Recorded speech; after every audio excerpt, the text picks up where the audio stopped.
What is going on, guys? Dorco's Game is back again, and today I want to talk about the shadow ghosts in Five Nights at Freddy's 2. Now, as you can see, and we know it's real, I've experienced it, it's on the game files for Five Nights at Freddy's 2, Shadow Bonnie is 100% real. And as you can see, it's a very dark figure, it's got bright eyes, glowing white eyes, and I know it's not really a shadow figure like Bonnie, but also Shadow Freddy in the parts room, although it's not fully black, it actually has a purple tone, it still has the bright white eyes and teeth, like both of them. These eyes seem very similar with some of the animatronics. So the eyes, what the animatronics have, sometimes change into black eyes with white specks inside of them. And a lot of people think, oh, no, that's just the endoskeleton lights, that's all it is, just a projection. But we've already seen an endoskeleton before in Five Nights at Freddy's 2 and 1, and the endoskeletons come with the eyes, guys.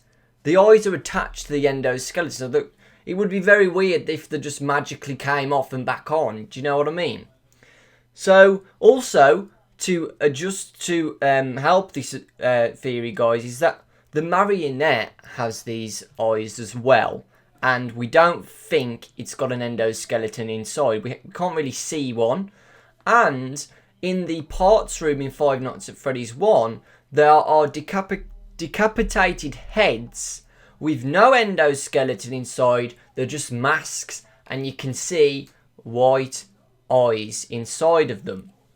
Now, just to back this up, I'm going to tell you a list of the animatronics who can change their eyes and a list who can't.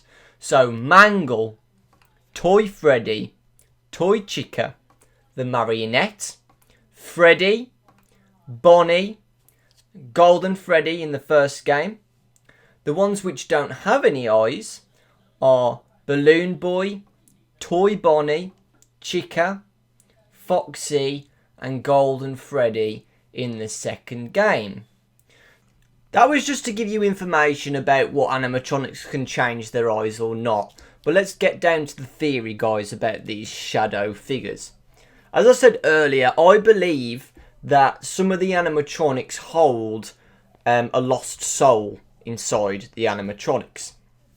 And these shadow figures represent these souls. And I feel that these shadows are lurking inside the animatronics, which cause them to be possessed.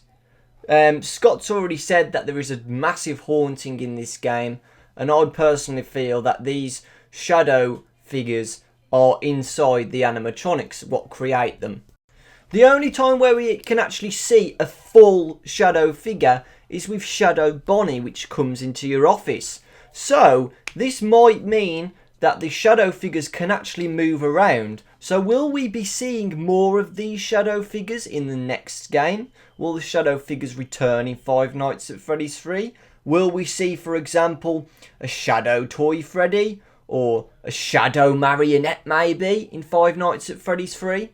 I mean, what else could these shadow figures be? There can't be animatronics, there can't be anything. It has to be some kind of supernatural ghost or something of the other. It has to be something, and the only possible thing what I can think it could be is the souls of the dead people from the pizzeria, the souls of the dead children, which have merged into the animatronics, and that's why they look like the animatronics when they're shadow figures.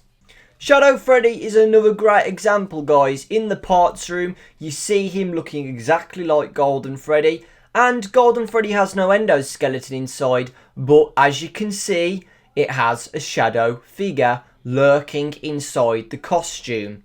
And another one, guys, is Golden Freddy in the first game in Five Nights at Freddy's 1. It's lifeless on the floor, it doesn't look like it has an endoskeleton inside, but it still has those white dots inside of its eyes. it must mean something, guys. I think Scott's trying to represent the lost children and the people who have died in the pizzeria stay within the pizzeria as these shadow figures lurking around the pizzeria.